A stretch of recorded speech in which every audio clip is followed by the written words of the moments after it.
Hello, my name is Tony. First, I gotta say, Warren Beatty gets on my tit. There's a certain combination of qualities I perceive in him on screen that I just don't like. A certain smugness, a certain calculated mechanical charm, married to sub-brando affectations that rather than express raw and potent emotional processes, generate superficial over-mannered smarminess in place of something approaching sincerity. Plus, he looks to me like his face is sculpted from tanned, flesh-coloured marshmallow spread over a chicken wire framework, then somewhat puffed up with a bicycle pump infusion of helium around the chin and cheeks. So it's a shame in that respect he made or starred in two of my all-time favourite films, Arthur Penn's 60s trailblazer Bonnie and Clyde and Alan J. Pakula's The Parallax View. My personal feelings about Beatty as a performer and leading man aside, I'm not going to be so churlish as to deny that he was a star who took risks and immersed himself in the sort of movies others might have shown a wide berth, or avoided like the proverbial plague. Neither was he averse to playing unsympathetic characters, at odds with his all-American playboy image. He is not an actor I gravitate towards instinctively or personally, but I do appreciate that he was more than willing to take on challenging projects that he found satisfying to get involved with. You will be hard-pressed to find a frostier, creepier, and more eerily malevolent early 70s conspiracy theory thriller than The Parallax View. Director Alan J. Pakula had previously given us the super stylish neo-noir detective flick Klute and would go on to successfully tackle Watergate and the mechanics of the fall of President Tricky Dicky Nixon in All the President's Men. Sandwiched between those two Oscar-baiting power packs came this less than warmly received and to a large extent neglected gem. Parallax is not without its problems, but manages to overcome them with a series of shocking money shots and an individual nervy atmosphere of menace and high tension that is maintained throughout. The Vietnam War was limping to a messy and chaotic end in the form of US retreat and abandonment of the 12-year project. Well, we've invaded your country, shot it to shit, blasted and burned it to fuckery-duckery-doo, so we'll be off now. Bye then. A warfare concept resplendent in all its glory. The same approach to tactical carnage would be dusted off and used again later in Afghanistan and Iraq. It doesn't do a great deal to foster faith, support and trust in the populace, who really start to get the idea they're being misled and lied to by central government. In fact, the seeds of doubt and mistrust once sown germinate into paranoia, and that lack of trust and paranoia is transferable onto perceptions of other dominant institutions, such as big corporations, the erstwhile companions and stablemates of big government. After all, war and politics are big money spinners. In The Parallax View, Beatty is Joe Frady, an unorthodox and borderline unscrupulous journalist. We first meet him trying to blag his way into a political junket in Seattle held atop the Space Needle. His ex-girlfriend and fellow journalist Lee Carter, Paula Prentice, fucks up his chances of admission when she refuses to back his story that he is her +1. The focus of the event, presidential candidate Charles Carroll William Joyce, is assassinated by a bogus waiter with a pistol. The killer, pursued onto the roof of the Space Needle by security, conveniently falls to his death. Some years later, Lee approaches Frady in his apartment claiming that 6 of the witnesses to the killing have died and she fears for her life. She is insistent that there is a conspiracy and cleanup going on by person or persons unknown. Despite her hyper-anxiety and near panic, Frady is dismissive and refuses to take her seriously. Then she winds up dead of a drug overdose. Now he's interested. Better late than never, I guess. His editor, Rintoul's Hume Cronin, affords Frady's theory as much credence as he did when Lee Carter came asking him for help, so he takes the initiative and hotfoots it to a backwoods town, where another witness to the Carroll assassination, a judge, has recently died whilst on a fishing trip. Following a barroom brawl with a redneck deputy, Earl Heineman, the sheriff, Kelly Thordson, takes Frady to the place where the judge drowned. He finds himself in the shadow of a monstrous dam, and once the alarm sounds and the floodgates open, anyone or anything in the path of tons of surging water is going to be royally fucked. The alarm sounds so prehistorically big bang loud that even the profoundly deaf would at least feel the vibrations in the air. So why didn't the judge just get out of the bloody way? The sheriff solves this mystery by pulling a gun on Frady. Frady lashes out with a fishing rod to the lawman's face and both men are swept away by the impressive deluge. The sheriff dies, but Frady miraculously survives. Taking the sheriff's squad car, Frady goes to his house and searches the place. He finds some documents referring to the Parallax Corporation. Taking them with him, as the fist-happy deputy shows up, a car chase ensues and Frady makes his escape. Some of the Parallax documentation represents a personality test which Frady runs by a psychology professor, Anthony Zerb. He identifies it as a profiling exam to distinguish individuals with psychopathic personality traits. Austin Tucker, William Daniels, the paranoid and fearful aide to the assassinated Senator Carroll, agrees to meet with Frady on his yacht. He is the last remaining witness to the killing and has narrowly escaped 2 attempts on his life. Tucker shows Frady pictures taken at the assassination, revealing a second waiter who he insists was the real gunman. Frady sits on the prow of the yacht contemplating the situation when the vessel explodes in a massive fireball, throwing him into the sea. 3 deaths are reported: Tucker, his assistant, and Frady, but Frady has survived. Working undercover, Frady aims to infiltrate the Parallax Corporation and discover the truth. Masquerading as a convicted sex offender, he applies for a position with the corporation and is approached by Jack Younger, Walter McGinn, a Parallax official. He is recruited for training at the Division of Human Engineering in LA, and from here on in, things get darker and even more fraught with danger, building to an uncompromising and shocking climax, it says here.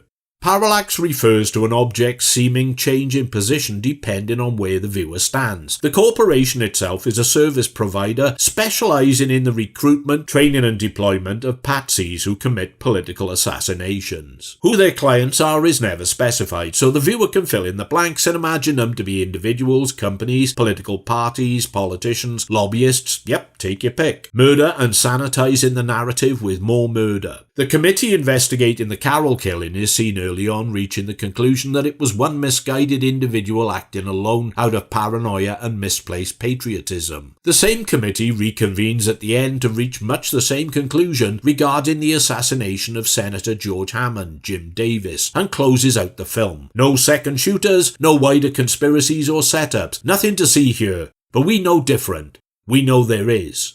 Pakula spins a tight and controlled yarn drawing on the Kennedy assassination, feeding us the line that you're not paranoid if they're really out to get you. There are moments though that compromise credibility. Frady's initial response to Lee Carter's claims don't sit comfortably with his character. He's supposed to be a maverick journalist, anti-authoritarian, with a history of investigating political scandals and conspiracies. The deaths of 6 witnesses over a 3-year period, with another in hiding and a potential victim who he's been intimate with standing right before him, does nothing to arouse his interest. Any halfway decent hack would conceivably take a bloody arm off. It takes Carter ending up on a slab to provoke a reaction, and it feels like a narrative miscalculation to me. When Frady walks into a redneck bar and orders a glass of milk, it's a clumsy and cliched signpost to confrontation seen in many a western over the years. The town bully perceives his beverage preference as a signifier of weakness and marks him out as a victim prime for the taking. The ensuing brawl is frantic and brutish fun, with Beatty coming out on top, but it feels stage managed and hokey, and if it wasn't there it wouldn't matter, as it adds next to nothing to the narrative flow, only affirms that Frady is no pushover when it comes to the rough stuff. The car chase in which Frady escapes the hick town with a big dam wouldn't have been out of place in Smokey and the Bandit or an episode of The Dukes of Hazzard. The impression is it belongs in another movie. Again, it's fun to watch, but feels like something from outside of the film that has been dragged in. Where Parallax excels though is in the big moments. The waiter fighting with security personnel atop the Space Needle, ending with him silently toppling over the edge, is a very Hitchcockian set piece using an architectural landmark, as Hitch was wont to do on occasion. Throughout, people are shrunk to ant size, dwarfed by massive structures or stranded in wide open spaces, accentuating the perception of massive universal forces bearing down on them. The colossal dam towers over Frady and the sheriff, the warning klaxon screaming like the death rattle of a bull elephant with a throat infection, before immeasurable gallons of water surge down to sweep them away. Beautiful, epic and terrifying all at once. Tucker's yacht is a toy boat in a vast blue ocean, silent and serene, until without warning it explodes in a furious cacophony of detonation, jolting the viewer. The tension when Frady boards a domestic flight and realises that the second waiter he has been tracking has planted a bomb on board is masterfully orchestrated. There is a senator on the flight, the likely target, but the assassin is nowhere to be seen. It dawns on Frady that the man has stowed a bomb in the luggage hold. Now he must get the plane to turn around without exposing himself to scrutiny, and time is running out. Possibly the most oft-cited scene is the video sequence played during Freddy's indoctrination into Parallax. He is made to watch a montage associating positive images with negative actions, whilst his reactions are monitored. Harmony in Apple Pie America conflicted by discord, corruption and perversity. It's a sinister and disorientating experience to watch, and instills the unnerving sense in the audience of them being the ones whose responses are being evaluated. Finally, the bloody sniper murder of Senator Hammond at a dress rehearsal for a political rally in a huge echoey auditorium. The senator is blasted as he drives a golf cart towards the exit. Freddy has tracked Parallax executives, posing as security staff, to the catwalks high above. He finds the sniper's rifle and himself trapped. He hides in the shadows and waits for the opportunity to escape. Will he make it as he runs for a bright open doorway to the roof, or will the silhouetted form of a gunman appear framed against the brightness and block his path? And who will take the fall for Senator Hammond's assassination? What do you reckon?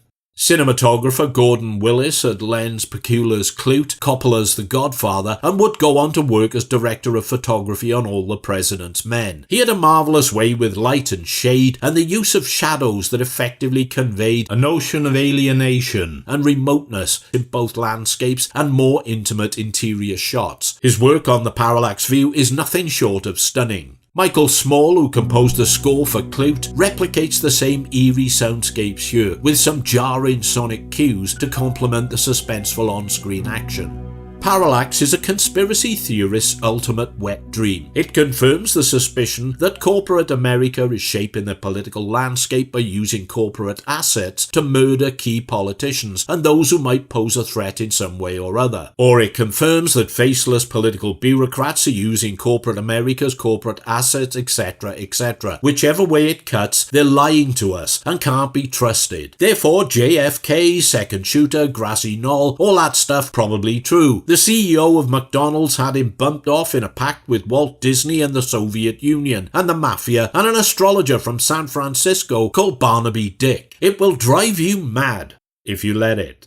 If I had to cite my favourite Warren Beatty performance, then this would be it. I still find him irritating, but have no choice other than to applaud the fact he takes it seriously and works hard at making his performance as unglamorous as his image would allow. As a recovering alcoholic, a rebellious egotist, quick to become obsessed with chasing down a story on his own terms, he was as good as he could be. Not many major stars of the time would play a character who goes undercover as a criminal and sex offender to infiltrate an organisation recruiting sociopaths to do their killing. When you consider his image as an oversexed Hollywood Lothario and male beefcake sex god, that's quite something to take on. Can't see Redford giving it a crack. The Parallax View wasn't exactly a box office or critical hit. It's since become something of a cult item, and revisionist critique has been much more favourable. I watched it on a wet Saturday afternoon on a double bill with an Italian-produced Kirk Douglas heist thriller called A Man to Respect. That was largely forgettable, but Parallax crawled under my skin and stayed with me. Reason being is that it's that sort of movie, one that is very good at being emotionally manipulative and punching the paranoid button we all have inside us somewhere. What it tells us is that evil is banal, can spread influence anywhere, wears a suit and tie, and that monsters are dull, corporate and bland, and perhaps all the more chilling for it. Thanks a whole rodeo for your time and attention, something I will never stop being appreciative of. If I might impose on you further, could you please take the time to hit like, didn't like, leave a comment or subscribe. Now I'm off to complete a psychological survey for my new job. Wonder what this question about fluffy kittens and piano wire means. Ah well, I'll just tick yes. Yes!